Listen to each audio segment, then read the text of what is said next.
بحبك يا قبلة العالمين ترنم قلبي وزاد الحنين، إليك يطير ليجلو الجوى ويهوي ليذهب عنه الأنين. بحبك يا قبلة العالمين ترنم قلبي وزاد الحنين، إليك يطير ليجلو الجوى ويهوي ليذهب عنه الأنين. بحبك يا قبلة العالمين ترنم قلبي وزاد بك يا قبلة العالمين ترنم قلبي وزاد الحنين. الحمد لله رب العالمين، والصلاة والسلام على نبينا محمد وعلى آله و صحبه اجمعین. بینندگان عزیز و ارجمند، السلام علیکم و رحمت الله و برکاته. در جلسه گذشته در مورد تاریخچه مسجد النبی از زمان تأسیسشون در زمان رسول الله صلی الله علیه و سلم تا زمان خلافت عثمانی ها مطالبی رو خدمت شما عرض کردم که هر یکی از خلفا و حکام مسلمانان در طول تاریخ در صورتی که نیاز میدید مسجد النبی را توسعه میدادند. اولین کسی که مسجد النبی را توسعه داد شخص رسول الله صلی الله علیه و سلم بودند. در سال 7 هجری این اتفاق افتاد بعد از جنگ خیبر که اولین توسعه مسجد النبی انجام گرفت و بعد از آن 2 مرحله در دوران خلافت راشده در زمان سیدنا عمر و عثمان رضی الله تعالی عنهما مسجد النبی توسعه یافت و بعد از آن در زمان بنی امیه و بنی عباس و همچنین در زمان عثمانی ها و حکام دیگری که بودند هر کسی به نوبه خود یک بخشی را به مسجد النبی اضافه کردند. تمام اضافاتی که انجام گرفته و توسعه هایی که انجام گرفته در طول تاریخ مسجد النبی تقریبا چیزی حدود 10,000 متر بوده مسجد النبی تا قبل از دوران حکومت سعودی. بعد از این که ملک عبدالعزیز روی کار اومد در سال 1372 دستور داد که حرم نبوی توسعه پیدا بکند و بدین منظور از 3 جهت مسجد النبی را زمینه هایی که بود املاک مردم را خونه های مردم را خریداری کردند و در سال 1372 بود که ولیعهد ملک عبدالعزیز که ملک سعود بود کلنگ رو زد و در سال 1375 در واقع این بنا تمام شد، به گونه ای که اضافاتی که ملک عبدالعزیز انجام داده بود و توسعه‌ای که ایشان اضافه کرده بود در مسجد النبی مجموعاً 16548 متر شد. یعنی با توجه به توسعه هایی که قبلا انجام گرفته بود و حدود 10,000 متر بود، 6024 متر هم در زمان ملک عبدالعزیز اضافه شد در مسجد النبی و مجموعاً تمام این توسعه هایی که انجام گرفته بود 16548 متر در واقع رسیده بود. بعد از زمان ملک عبدالعزیز فرزندانش هم هر کسی به نوبه خود خدماتی رو انجام دادن در مسجد النبی. به طور مثال ملک فیصل در سال 1393 هجری غرب مسجد زمینهایی رو خریداری کرد و صحن مسجد رو اضافه کرد. حدود 40,000 متر رو ایشون اضافه کرد در صحن مسجد النبی. و بعد از ملک فیصل ملک خالق اومد در قسمت جنوب غرب مسجد النبی در بازار یک آتش سوزی اتفاق افتاد که بسیاری از ساختمان ها ویران شد و ملک خالد دستور داد که آن خانه ها را خریداری کردند و زمین را صاف کردند و باز هم حدود 43,000 متر دیگر را در فضای مسجد النبی و در ساحات مسجد النبی در واقع اضافه کردند. یعنی صحن مسجد النبی در 2 مرحله، هم در زمان ملک فیصل و هم در زمان ملک خالد، در هر کدام حدود 40,000 تا 43,000 متر در صحن مسجد النبی در واقع اضافه شد. اینها توصیه هایی بود و خدماتی بود که در زمان آل سعود انجام شده بود و خصوصا در دوران ملک عبدالعزیز و بعد از آن فرزندانش ملک فیصل و ملک خالد. در زمان ملک فهد نیاز شدیدی احساس شد که مسجد الحرام باید دوباره توسعه داده بشود، زیرا که واقعا با توجه به هجوم جمعیت و سهولت رفت و آمد به حرمین تعداد زیادی برای حج و عمره می آمدند و جای مردم واقعا تنگ بود. ملک فهد دستور داد که یک توسعه عظیمی در واقع انجام بشود که معروف هست به توسعه دوم حکومت سعودی. خود ایشون اومد شخصا و در سال 1405 در سفر این سال و کلنگ رو خودشون زد و توسعه رو آغاز کرد و عملا کار توسعه مسجد النبی در سال 1406 در ابتدای این سال در محرم 1406 عملا توسعه مسجد النبی در واقع آغاز شد. این توسعه جدید شامل 3 بخش می شد. هم زیرزمینی مسجد النبی که قبلا وجود نداشت و قسمت همکف و به اضافه سطح مسجد النبی که قسمت همکف مسجد النبی چیزی حدود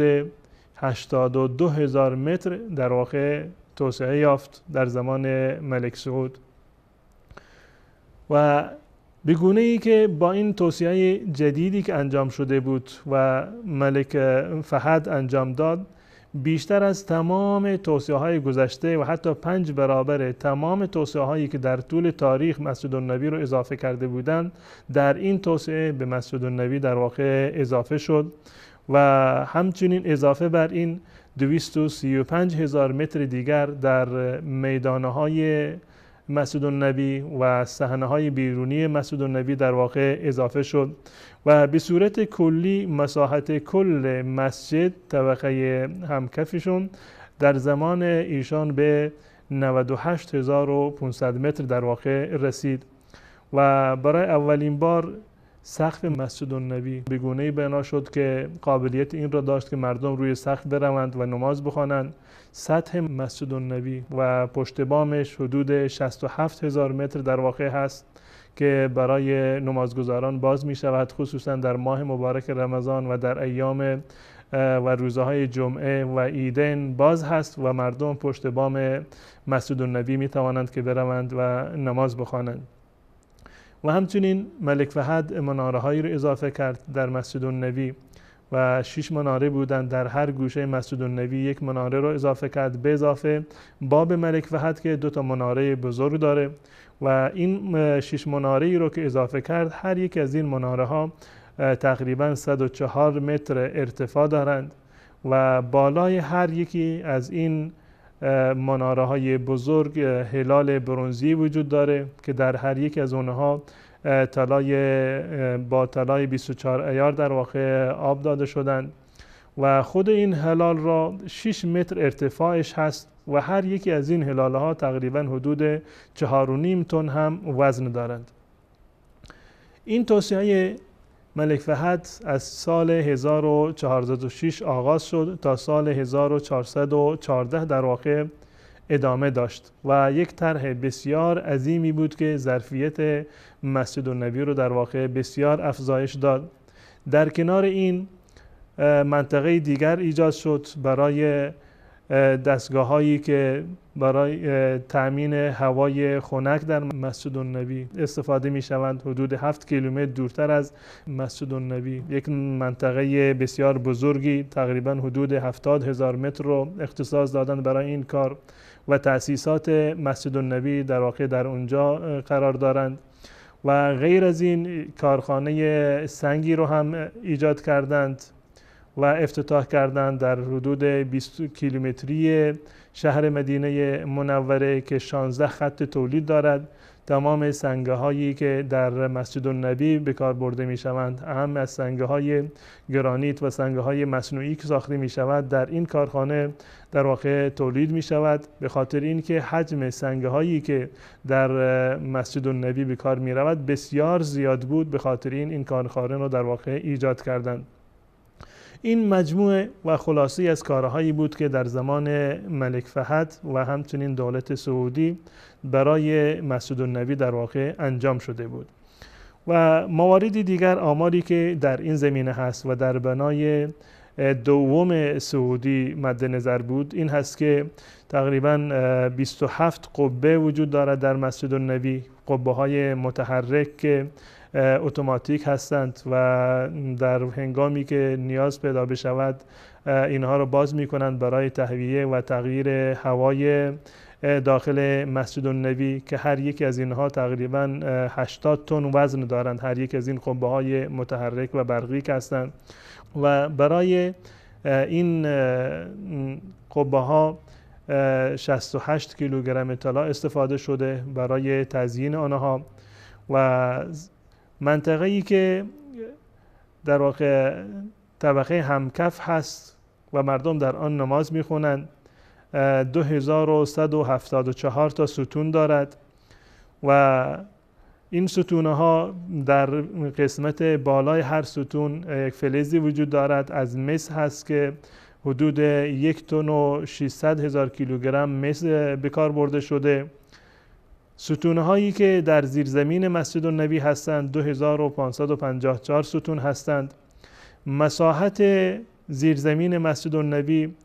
79,000 متر هست. ستونهایی که بر روی سقف هستند و پشت بام مسجد النبی هستند 550 ستون هست.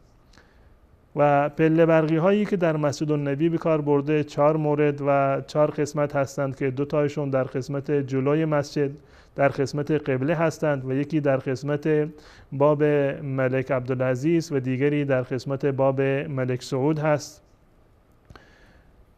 پله های ثابتی که در مسجد ایجاد شد 18 تا راه پله هست. وزن تقریبی هر یک از درهای چوبی مسجد النبی 2.5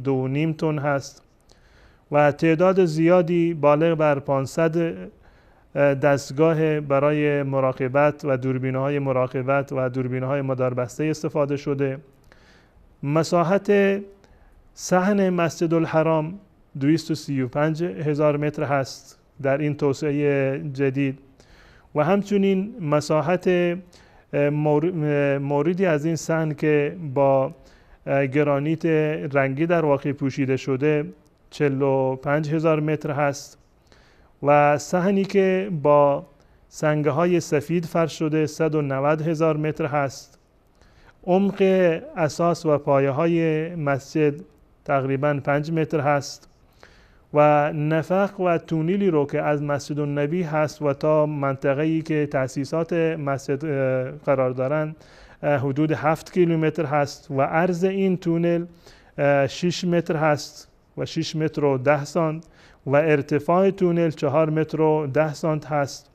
و مساحت منطقه‌ای که تأسیسات مسجد النبی قرار دارند حدود 70,000 متر در واقع هست و تمام اینها